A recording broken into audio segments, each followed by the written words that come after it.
Começa mais um Jornal Resisto.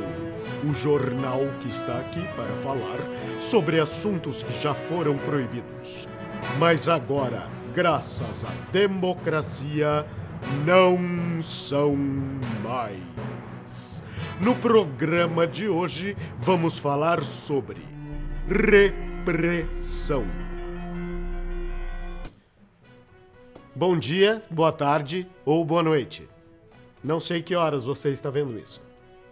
Hoje, já de cara, passo a bola para Sócrates. Vai lá, Sócrates, se consagra.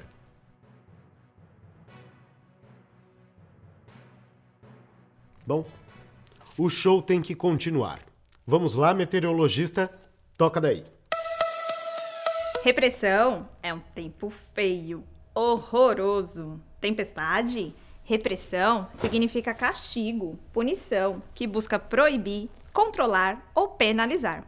O Memorial da Resistência de São Paulo trata sobre histórias da repressão da República Brasileira, ou seja, o período que vai de 1889 até hoje. Isso não significa que a repressão começou a existir somente nesta data. Porém, este é o nosso recorte de tempo. Um dos órgãos do governo responsável pelo controle da sociedade e a repressão daquilo que era considerado subversivo foi o DOPS, ou DEOPS. Ele foi fundado em 1924 e veio para o prédio que hoje abriga o Memorial da Resistência de São Paulo em 1940, funcionando aqui até 1983. O Departamento de Ordem Política e Social, DOPS, foi criado em 1924, com o objetivo de prevenir e combater crimes de ordem política e social que colocassem em risco a segurança do Estado.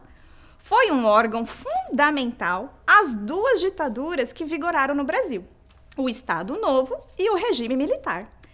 Inicialmente, procurava investigar e punir os crimes de ordem pública e social relacionados à vadiagem.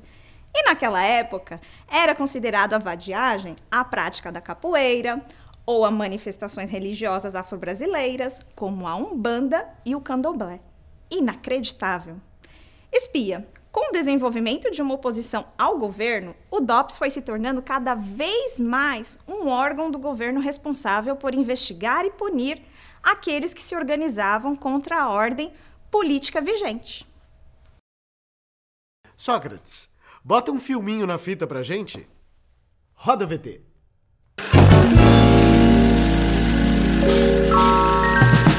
Sócrates trabalha numa fábrica e ganha R$1.500 por mês. Mas por conta da perda dos lucros, o dono da fábrica fez um apelo ao presidente, pedindo permissão na lei para diminuir os salários dos funcionários pela metade. O presidente aceita. As contas de Sócrates continuam as mesmas, mas agora recebe a metade do salário. Tudo bem para Sócrates. Os trabalhadores se organizam para cobrar o dono da fábrica o salário inteiro. Mas se organizar contra as decisões do governo é um crime. Investigado pelo DOPS. E quem se organizava contra a ordem política era preso. A repressão, muitas vezes, beneficia quem tem mais e proíbe as pessoas de lutar pelos seus direitos. Deu para entender como funciona a repressão? Vamos mostrar agora um trecho da exposição de longa duração do memorial. Temos, no espaço chamado de Cela 2, uma homenagem a alguns daqueles que morreram lutando pela democracia no Brasil e que tiveram uma passagem pelo DOPS. Este homem, por exemplo, é Olavo Hansen. Ele foi preso e torturado no DOPS até a morte. Seu corpo foi abandonado próximo ao Museu Paulista, o Museu do Ipiranga. Seu nome está escrito nas paredes da Cela 3. Este espaço era uma antiga cela do DOPS e foi reconstituído com o auxílio dos ex-presos políticos, para mostrar um pouco de como era a realidade das celas quando aqui funcionava o DOPS. Na exposição, também há um espaço para os testemunhos dos ex-presos políticos, tratando sobre a repressão vivenciada no antigo espaço carcerário. Quando chegou, a Vera Nicoletti era muito jovem. Ela tinha acho que 19, 20 anos. Todo dia eles chamavam ela para interrogatório, todo dia batiam nela. Mais ou menos no terceiro, quarto dia, ela veio desmaiada e jogaram ela assim, e ela caiu inteiramente mole. E fui levantar a cabeça dela assim, minha mão saiu cheia de sangue. Eu comecei a gritar no corredor, a Vera morreu, mataram a Vera.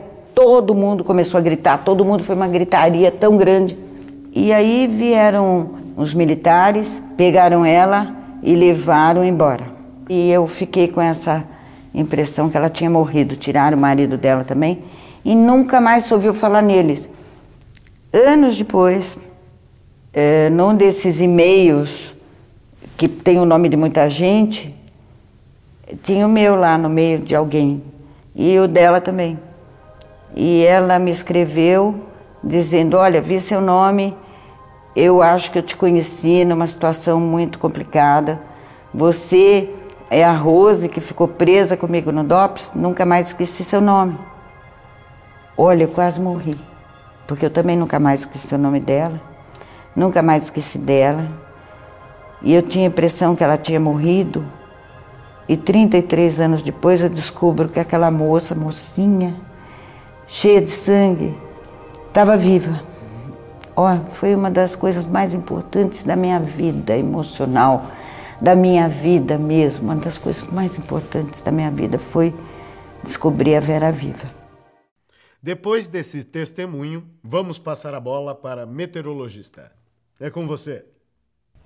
Após a Segunda Guerra Mundial, um furacão de horror tomou conta desta área, assustando todo mundo que morava aqui. Então, após esse momento de trevas, tivemos um pouco de luz com a Declaração Universal dos Direitos Humanos, que foi promulgada em 1948, ação fundamental para que nada do que foi vivido se repetisse.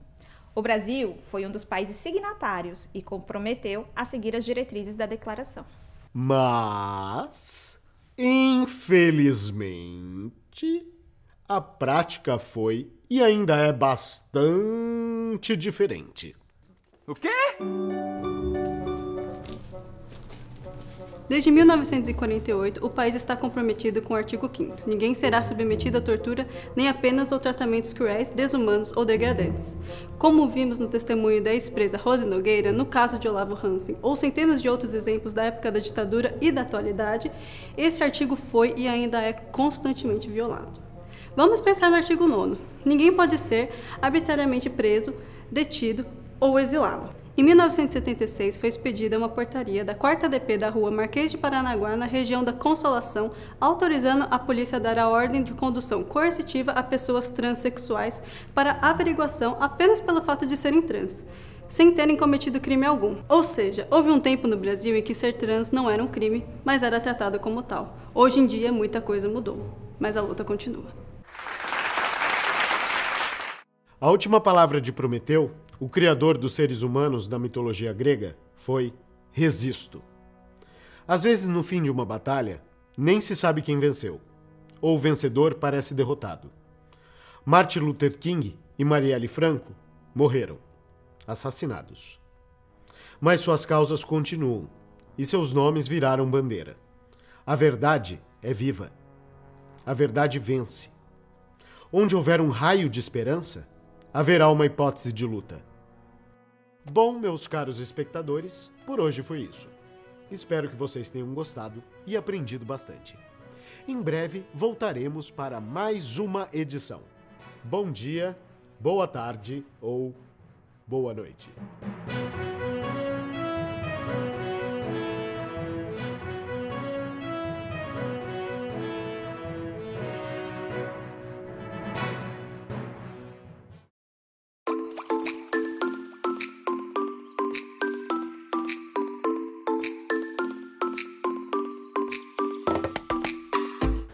Quais os tipos de repressão podemos identificar no Brasil antes do período republicano, ou seja, antes de 1889? Os presidentes que não foram eleitos democraticamente podem ser considerados presidentes? Por que conversar sobre repressão é considerado um tabu até hoje?